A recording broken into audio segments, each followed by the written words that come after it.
Lies, dishonesty, lack of truth. People across Ohio are tired of it, especially from institutions that we've been taught to revere: government, healthcare, education, and the mainstream media. They lie to us because they have no respect for us. Just as disrespectful are candidates who are caricatures and facades. In this race, we have a career politician playing the role of a televangelist, two never-Trumpers, and a candidate who presided over a continuing cover-up of a $2 million accounting irregularity in the Ohio Republican Party. I'm taking significant heat for speaking the truth. That's okay. Our country's worth fighting for. The good news is you have a citizen candidate in me who's not only willing to fight, but has a published 21-point policy guide, my written commitment to you, how I will represent you, and you ought to ask the other candidates for theirs in writing. I'm Mark Pukita, and I want to be your next U.S. Senator. Thank you.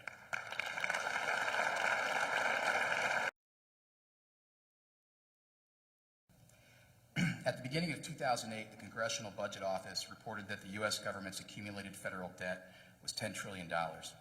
Today, the debt load is $28 trillion, with projections that the debt will pass $30 trillion in 2021. This is more than a 300% increase in debt over 13 years, equating to $86,000 per person living in America and over $225,000 per household. Both Republican and Democrat-controlled Congresses have utilized an array of tricks to continually kick the can down the road and ignore anything resembling fiscal accountability of taxpayers' money. These gimmicks have included continuing resolutions, reconciliation bills, and debt ceiling fear-mongering. For the public record, absent a catastrophic national crisis, will you, as our next U.S. Senator, pledge to Ohio taxpayers that you will demand and consistently vote for fiscal integrity in federal spending going forward? And if no, why not? Jack, as Bernie said, all of us up here, including me, would vote for only bills that were fiscally responsible and hopefully reduced both the deficit and our debt. But I want to take a little different tact on this because, for example, as Josh was talking about squishy Republicans in Washington, Rob Portman, who we're looking to replace, is just one of those people. Rob voted for this infrastructure bill. In fact, he was right there with all the Democrats at the press conference. At the same time, he'll talk about lowering taxes. I don't know about you, but I figured this out probably in third grade, right? If you lower taxes, right, and you're spending more, you have less of a likelihood to be able to pay off your debt. Now, of course, lower taxes we know will generate more income, right? But it's not going to generate the kind of income we need to pay off our mountain of debt, which is now approaching 30 billion. And Bernie's right, trillion. And Bernie's right.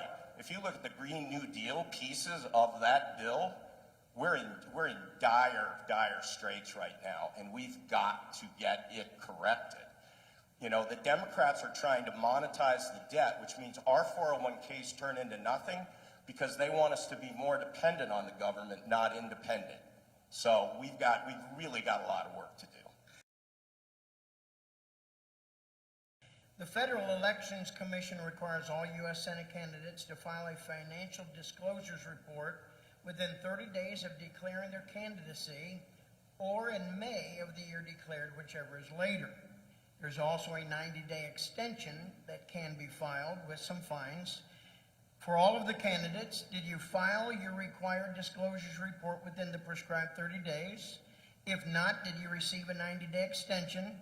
And if not, why? I did not get my Senate financial disclosure form in on time. I will pay the $200 penalty. It is there now.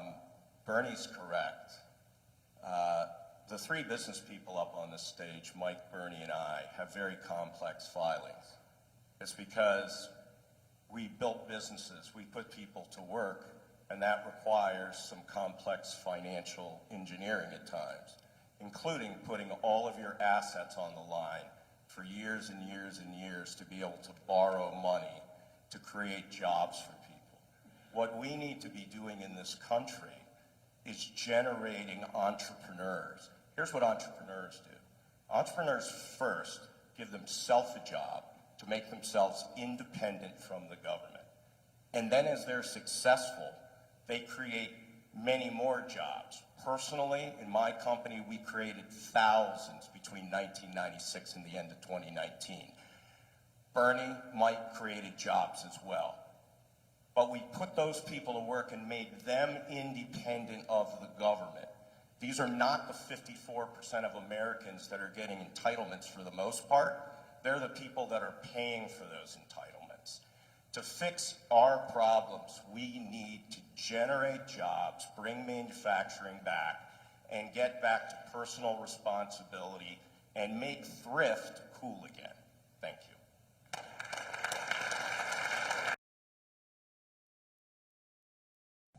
As a U.S. Senator, you'll be holding a seat currently belonging to Senator Portman. Many Republicans in Ohio believe that Ohio is red. Many politicians believe Ohio is purple because we have both a Republican and a Democrat senator in Washington. So if you win the primary, you have to win statewide to become senator in this state. So where do you draw the line between blind party loyalty and compromise? To answer, what extent can you work across the aisle without compromising conservative principles? Because Washington should work together, although it seems to be broken to many people. In your answer, can you give one example of an issue on which you disagree with President Trump and explain why conservatives should not consider you a rhino because of that difference? I'd be happy to reach across the aisle and work with anybody in Washington who wants to fix this country by getting us back to the Constitution, making us more fiscally sound, and getting back to our Judeo-Christian basis for supporting the constitutional republic that we have.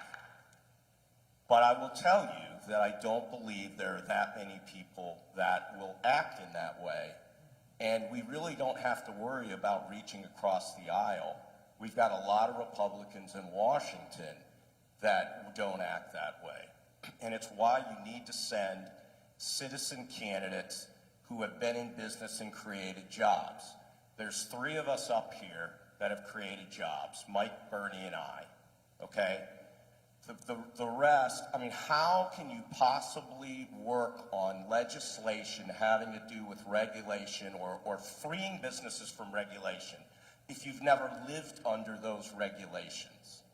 So I think we need to get business people there like Donald Trump.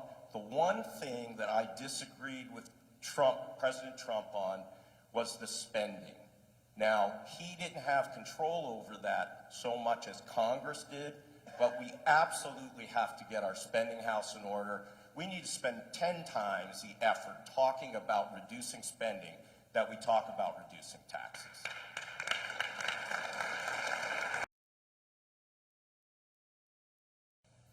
Based on the candidates appearing here tonight, and there are more, believe it or not, the GOP has a very large field for the May 2022 primary election.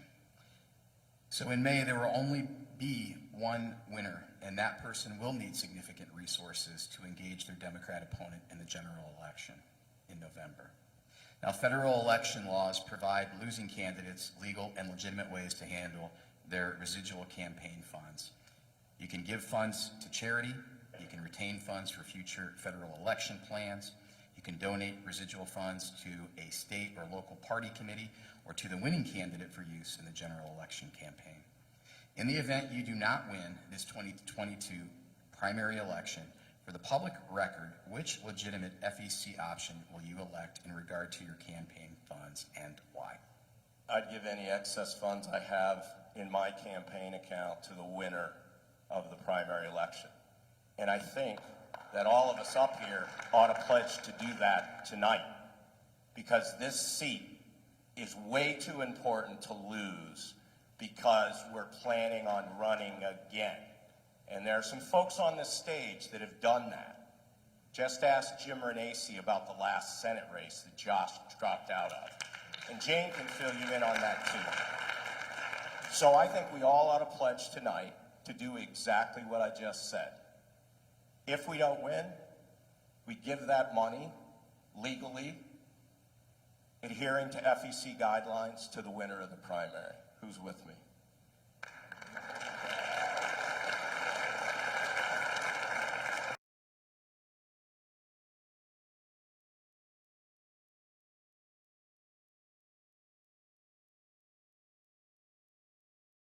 Mr. Renacci asks, the Senate has become a place where 100 individuals go and get nothing done.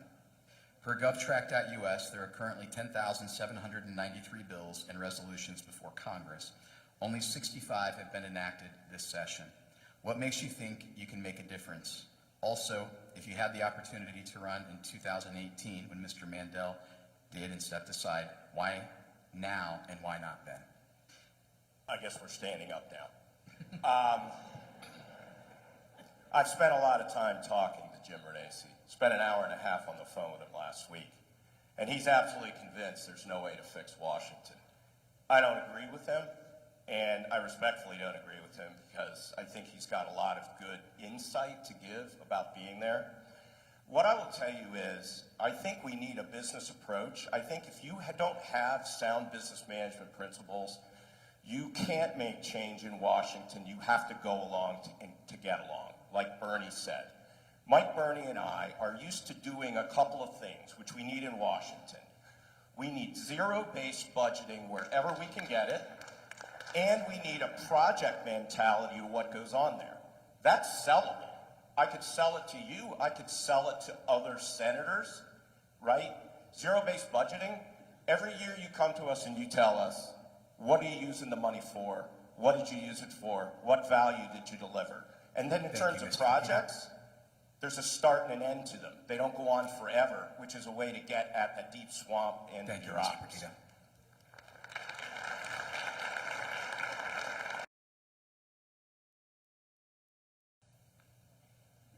Over the past weekend, in anticipation of this event, I asked over 50 people in stores, barbershops, gas stations, restaurants, the same question without telling them why.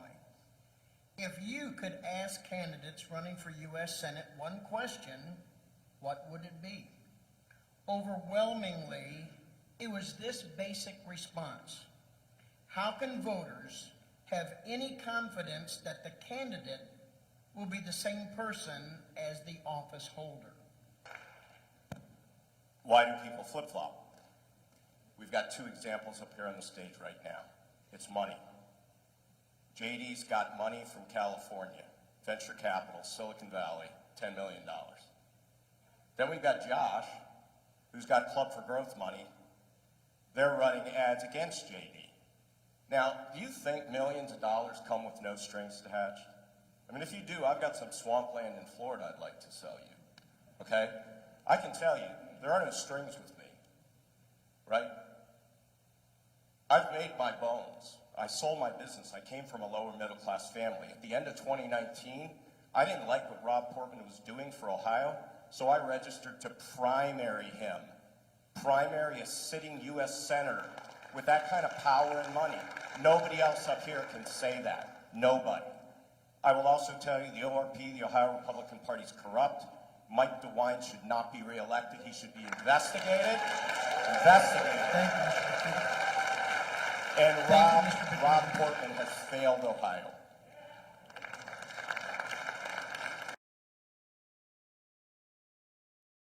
Mr. Pukita,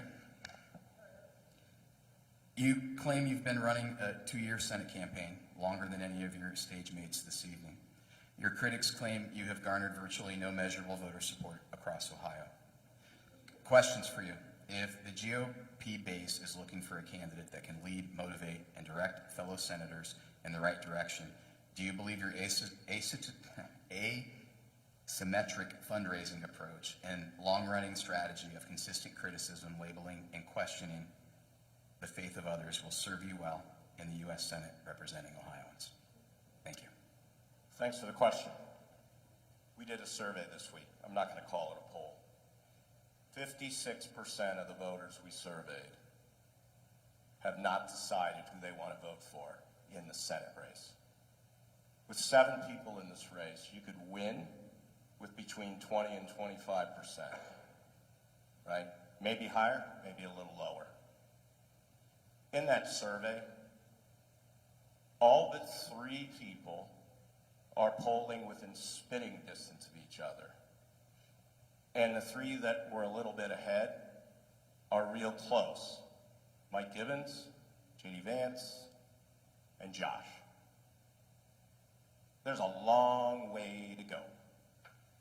And there's a lot of information that we need to be getting to you as candidates, right? We've got actors and facades. We've got people who are career politicians who've never created a job, who are running around like a televangelist. We've got 2 people who are never Trumpers. These people tell us who they are, yet we don't believe them. We believe the act. And then we're surprised when they get to DC and they stop acting and they show us who they really are. We have to pick different people to get a different result.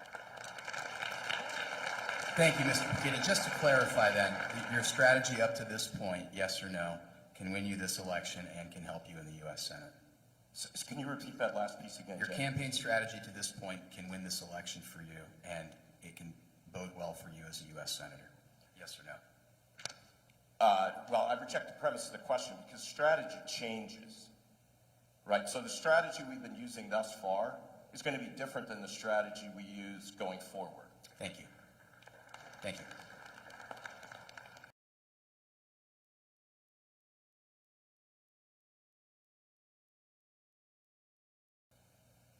Thank you, Jack. As children, we practiced air raid drills, fearing the Russians would attack us with nuclear weapons. Does anybody remember that? In dark, windowless corridors, we sat cross-legged with our hands over our heads. Now we're asked to believe socialism and communism are good things. In a few years, our lives have been turned upside down. Whether it's socialism, fluid genders, pronouns, or critical race theory, we're being treated disrespectfully by every institution we were taught to revere. But I have some good news. God is not finished with us. He knows we are yet to live our finest hour. He wants us to build heaven on earth, or as close as we can get. President Trump ripped the Band-Aid off the festering wound of corruption in government. He let the genie out of the bottle, and it can't be put back in. Not only do I understand this, but with clear eyes and a focused mind, I have plans to fix this. I'm a citizen candidate who wants to go to Washington to drive change and to represent you. God bless you. God bless the United States of America.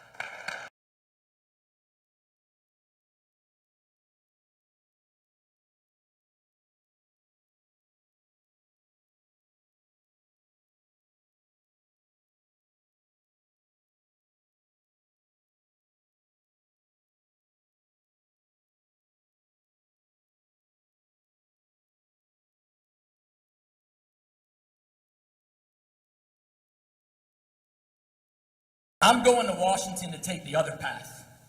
I'm going there to be reinforcements for fighters. Like Ted Cruz. Jim Jordan. Ted Cruz. Ted There you go. Cruz, and Donald Trump. And when I go to Washington to fight that fight, I will fight it with two documents in hand, with the Bible in one hand and the Constitution in the other. Thank you very much. 7. We end with 7 unless he talks some more.